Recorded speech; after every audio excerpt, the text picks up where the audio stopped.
Midnight at the Oasis. Okay, so we got Virginia in the hot seat tonight. Virginia got the topic of choice tonight. The topic of choice tonight is how art keeps us sane in our frenetic world. What do you mean by frenetic world? Well, frenetic means it's just moving too fast and you can't hardly get a handle on it. You know, it's just hard to. So how art keeps us sane in our hectic world? Yeah. So what? Tell us about yourself. Tell us how you come to this topic. Well, I'm an art therapist. Yeah, right, Kathy? I'm an art therapist and psychotherapist, and so I work with a lot of people that have lots of problems. You don't have to listen to them a long time. That's what you're supposed to do. So, and I work in Oklahoma City and Chickasha, so I have to travel a lot. I'm pretty much like 45 minutes between here and Oklahoma City and here in Norman, where my daughter lives. So I'm pretty much 45 minutes from where I want to go, except Kathy's house, which is out a bit hour away. So anyway, what was the question? It was about being keeping sane, right? Yeah, how does art keep you sane in the frenetic world? Well, I think, okay, so I've been back here in Chickasha for about 4 years now, and I was so grateful to meet you guys and get involved in the Arts Council again, because I had kind of gotten away from doing art, and let's see. So anyway, I was driving home one day from Oklahoma City, and it was just one of those days where you feel kind of, constipated emotionally. Yeah. And like you have to do something or you're going to explode. So I was like, I have to do some art. So I came over here and just started working on something. And I think that a lot of people have different hobbies they do. When they get home from work, they might chill out for a little while and then go out and shop and work in their shop and create things there. Or I don't know. I mean, thank God I don't have any children at home anymore because they're grown. Right. But it was always really hard when I had kids or when I had my daughter at home, because it was hard to find the time and space to be by myself and think and be able to do something. So ask me another question.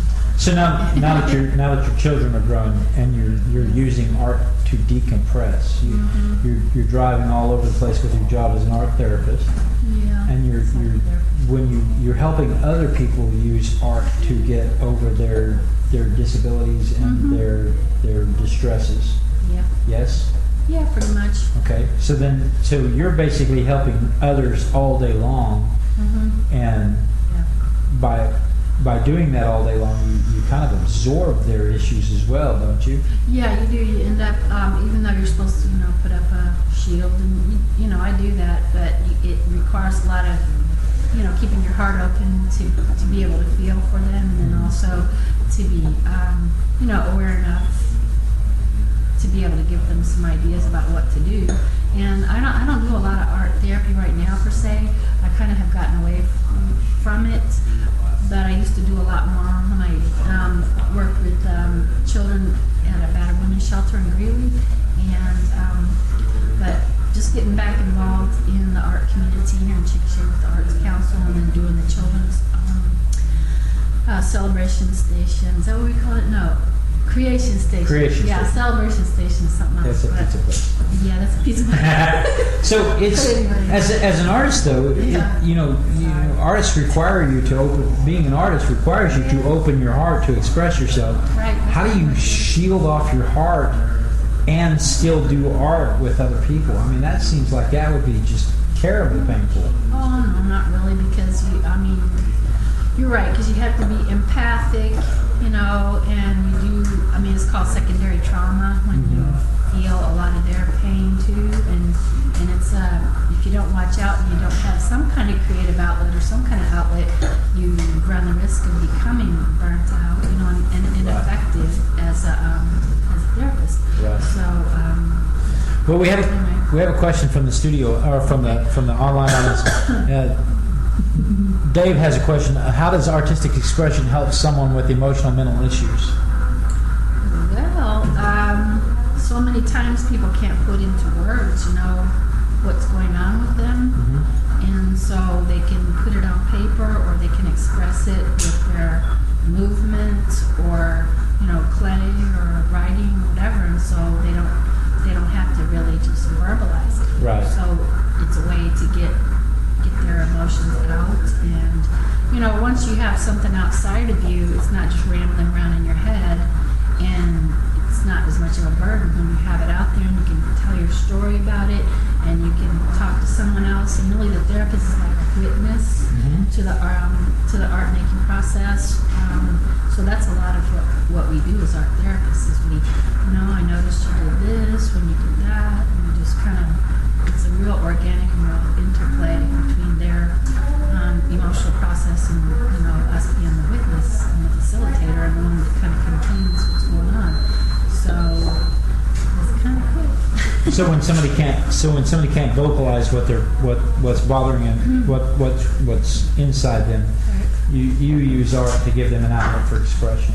Yeah, and you can't just say here's some art and do it, but you have to, because you have to build up a relationship Right. with them, and then talk to them about what they want to use, and you have to know what kind of materials they might be interested in, and what would be the best kind of materials to use for them, because some materials are going to be too fluid, and if they're trying to contain their emotions and you give them something too fluid, it might just kind of be like disintegrating for them. It's like you have to be able to hold it together too, Right. While they express whatever's going on.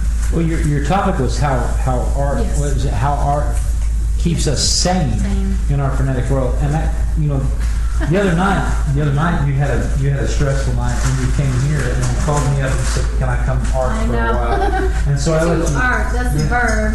Yeah, we use art as a verb. Yeah. My group and I, we use art as a verb quite frequently.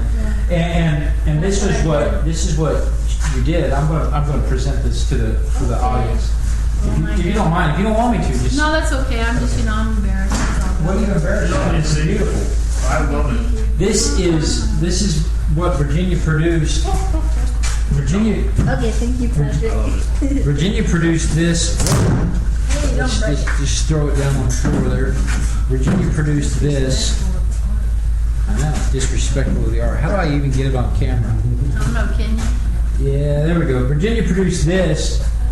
This is mostly pastel and what is it? Yeah, it's water-based oil pastel. Water-based oil pastel.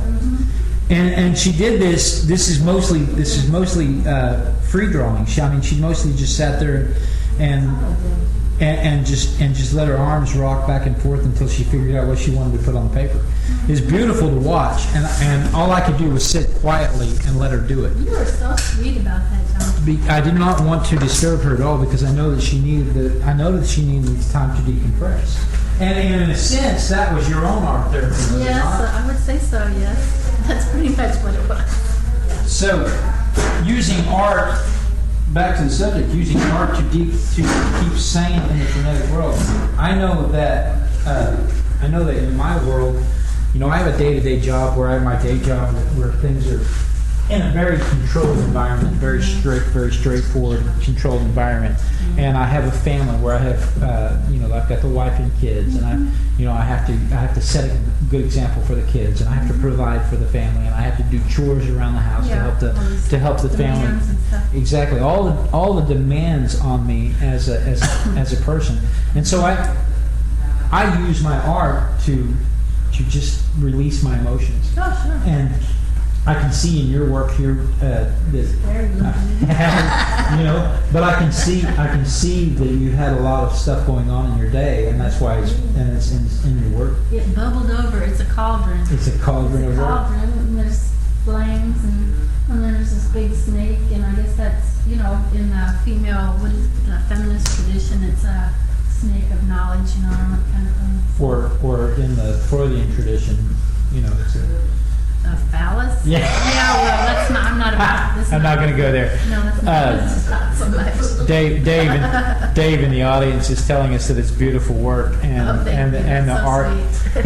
He said art is absolutely therapy for him, and I think it is for all of us, Dave, Yeah. because we all have those moments where we need the time to release. Thank you. But I appreciate you taking the time to talk with us for a few minutes tonight, I Virginia. appreciate you talking to me about it and letting me come here and do that, because You that bet. was and Just make it so much better. you're welcome anytime. Just give me a call anytime you want to show up, and if I'm here, you're obviously welcome to come. Okay, cool. Okay. Are we done? We're done, guys. Thank you very much. That's been Midnight at Oasis, and that concludes the Midnight at Oasis podcast. Thank you very much. Midnight at the Oasis.